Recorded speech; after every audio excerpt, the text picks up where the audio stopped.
बिस्मिल्लाहिर्रहमानिर्रहीम। अस्सलामुअलैकुम। Muzammil voice official में खुशामदीद। किस्सा है मुलेर के इलाके गुलाम मोहम्मद गोट का। कराची के रिहायशी अफराद ने शायद मुलेर डैम देखा भी हो। इसी के करीब ये छोटा सा इलाका भी है जहां आज से कुछ साल कबल आबादी में ज्यादा ना थी, कच्चे मकानात थे। हमारा ननियाल सारे का सारा इसी इलाके में आबाद था। नाना नानी, नाना के तमाम बहन भाइयों के खानदान समेत नानी के भी तमाम बहन भाइयों के घर इस इलाके में थे। इन सब का पेशा आज भी बागबानी और गाय भैंसों का कारोबार है।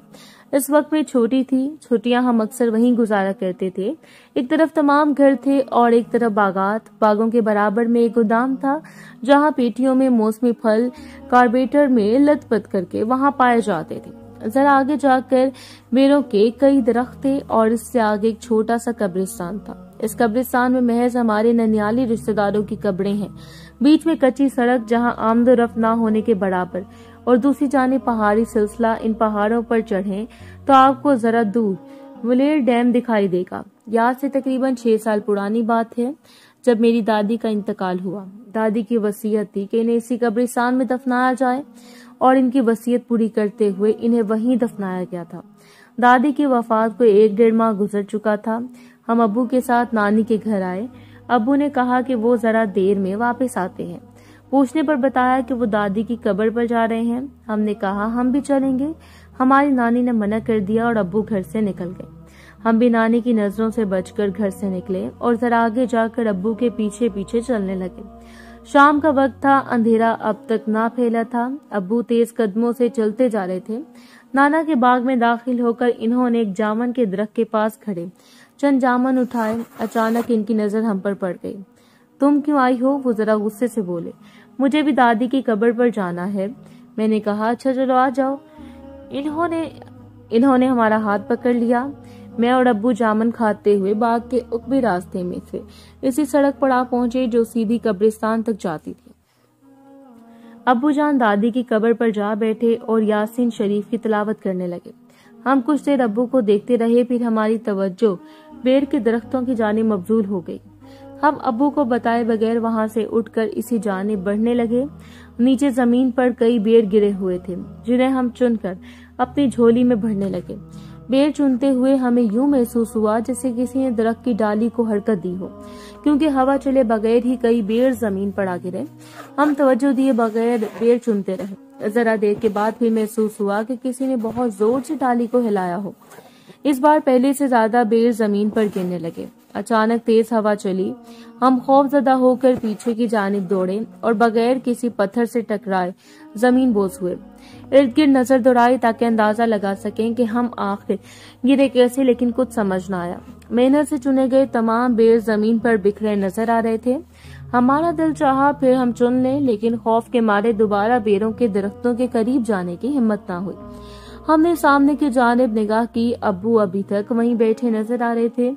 हम इनके करीब चले आए, लेकिन हमें यूं महसूस होता जा रहा था जैसे हम मुसलसल किसी की निगाहों के हसार में हैं, जैसे कोई अनदेखी ताकत हमारे इर्द गिर्द डेरा डाले हुए हो। अब्बू तलावत से फारिग होकर उठे और हमारा हाथ थामकर वापसी के रास्ते पर कदम डाल दिए। अभी हम चंद कदम ही चले थे कि अचानक बेरों के दरख्तों के करीब से किसी के खांसने की आवाज आई। हमने सवालिया निगाहें अब्बू पर जमाई। अब्बू अनजान बने नाक के सीध में चलते जा रहे थे। हमने यूं ही एक निगाह इस जानिब डाली तो हमें लगा इसी दरख्त पर कोई बैठा हमें घूर रहा है। वो कोई बूढ़ी औरत थी। हमने फौरन निगाहें हटा ली। 15 मिनट बाद हम घर वापस आ चुके थे। नानी ने पूरा मोहल्ला सर पर उठा रखा था। तमाम लोग हमें ढूंढ रहे थे। जब इन्हें पता चला कि हम अब्बू के पीछे कब्रिस्तान चले गए थे तो खूब डांट पड़ी। अब्बू ने भी हमें इस बात पर डांटा कि हम नानी को इत्तला दिए बगैर इनके पीछे क्यों आए, लेकिन हमने किसी की बात का कोई जवाब न दिया।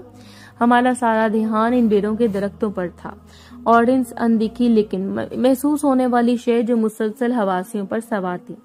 पूरा दिन नानी के घर गुजारकर हम घर वापस आ गए, लेकिन घर आते ही सर और पैरों में शदीद तकलीफ का एहसास होने लगा। तकलीफ इतनी ज्यादा थी कि हम बाकायदा रो रहे थे। अम्मी अब्बू समेत तमाम अफराद खाना परेशान हुए और हमें डॉक्टर के पास ले गए। डॉक्टर ने दवाइयां लिख दी और हम घर वापस आ गए। वक्ती सुकून तो हासिल हो गया, लेकिन अब ये दर्द अक्सर रहने लगा था। बैठे बैठे सर चकरा जाता, अक्सर जिस्म पर जख्म के निशानात पाए जाने लगे। घर वालों के ख्याल में हमें चोट लगती है तो हम बताते नहीं हैं, लेकिन असल बात ये थी कि हमें चोट लगती ही नहीं थी। ये निशानात कब और कैसे रोनुमा होते हैं खुद भी इल्म नहीं था। दिन यूं ही गुजरते रहे। हमारी हालत जो की त्यों थी। नानी को खबर हुई तो फौरन मिलने चली आ गई। इन्होंने बातों बातों में पूछा कि कब से ये तकलीफ है, तो अम्मी ने कह दिया कि जिस दिन से वापस आए हैं इस रात ये हालत हुई थी। कहीं तुम बेरों के बाग में तो नहीं गई थी? इन्होंने तशवीश ज़दा अंदाज में सवाल किया। जी गई थी बेर लेने। हमने कहा अल्लाह खैर करे, तुम्हें मना किया था ना जाओ वहाँ। बुलाओ जरा अब्बा को, इससे कहती हूँ जाकर दम करवा लाए, कोई शय साया कर गई है। अरे अम्मा कैसी अजीब बातें हैं, ऐसा कुछ नहीं होता। अब्बू जरा अलग दिमाग के थे, इन चीजों पर यकीन नहीं करते थे, लेकिन नानी की जिद करने पर वो मुझे अपने साथ मस्जिद के इमाम साहब के पास ले गए। इन्होंने दम किया और अब्बू से सूरह बकरा की तिलावत करने को कहा। हम घर वापस आ गए। अम्मी रोज तिलावत करने लगी थी। तकलीफ अब काफी हद तक कम थी, लेकिन जख्मों के निशान जूके तो थे। इन्हीं दिनों मामू की बेटी की शादी का आगाज हुआ। हम सब कुछ दिनों के लिए वहाँ रुकने चले गए। हमारी उम्र इस वक्त बामुश्किल 12 साल रही होगी। हम अपनी कज़नों के साथ पाइयों की रात छत पर चारपाइयों पर लेटे थे, जब अचानक हमें महसूस हुआ वहीं अनदेखा महसूस किए जाने वाला वजूद हमें अपनी निगाहों के हसार में लिए हुए बैठा था। हमारे रोंगटे खड़े हो गए। अचानक सर्दी का एहसास हुआ, हलक खुश्क महसूस हुआ, अजीब सी सनसनाहट जिस्म में दौड़ने लगी। हम खौफजदा हुए और एक कजन को कहा कि मुझे नीचे तक छोड़ाए। कजन ने हैरत का इजहार करते हुए पूछा कि आखिर क्या हुआ, तुम्हारी आवाज क्यों कांप रही है? हमें खुद मालूम ना था, इससे क्या बताते। नीचे आए और अम्मी के पास दौड़ लगा दी। अम्मी ने देखा तो फिक्रमंद हुई। हम इनकी गोद में सर रखकर लेटे और रोने लगे। अब इन्हें क्या बताते, हमें खुद मालूम ना था कि हम क्यों रो रहे हैं। हमें अजीब सी बेचैनी हो रही थी, हाथ पैर मुसलसल कपकपा रहे थे। सब हैरान और परेशान हमें देख रहे थे। अचानक ही मुझे इन सब पर गुस्सा आने लगा। क्या है, क्यों देख रहे हो सब मुझे? मैं जोर से चिल्लाई, कश्यप बेटा क्या हुआ है?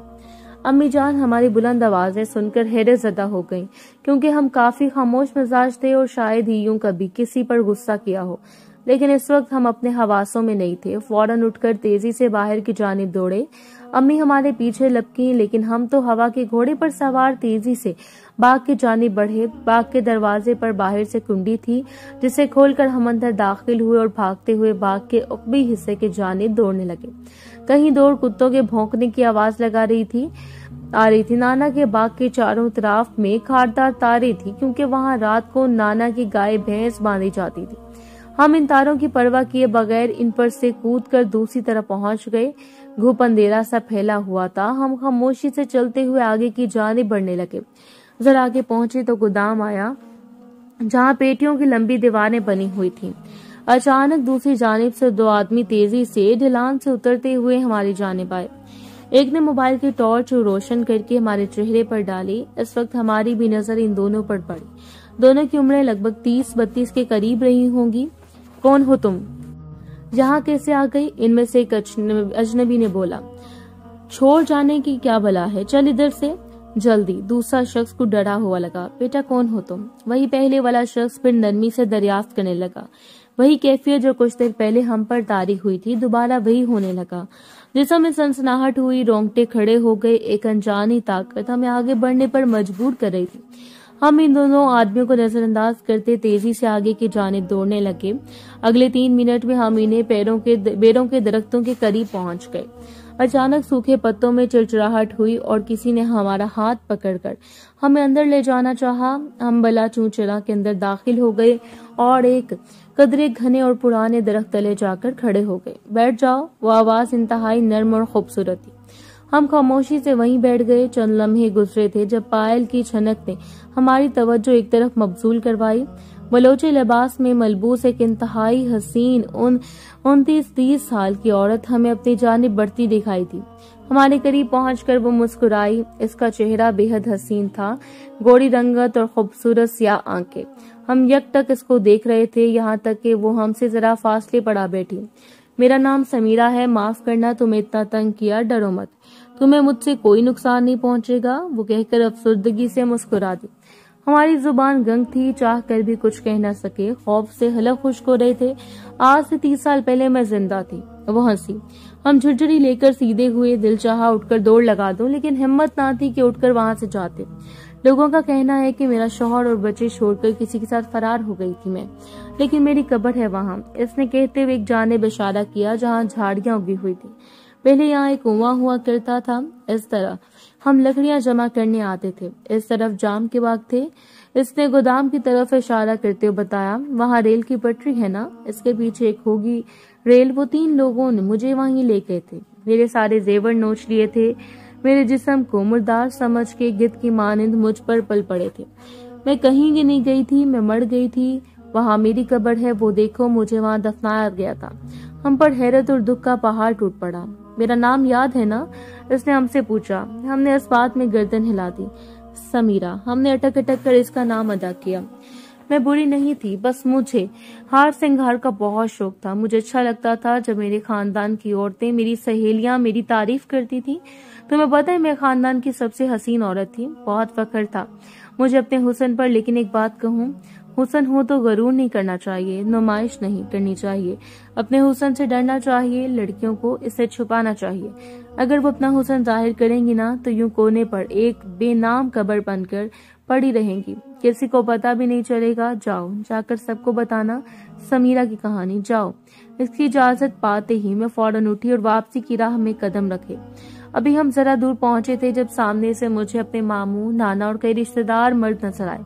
वो सब खौफजदा नजर आ रहे थे, लेकिन हम पर हर चीज से बेनियाज खामोशी से चलते वापस घर लौट आए। अभी हमें समीरा की कहानी सबको बतानी थी।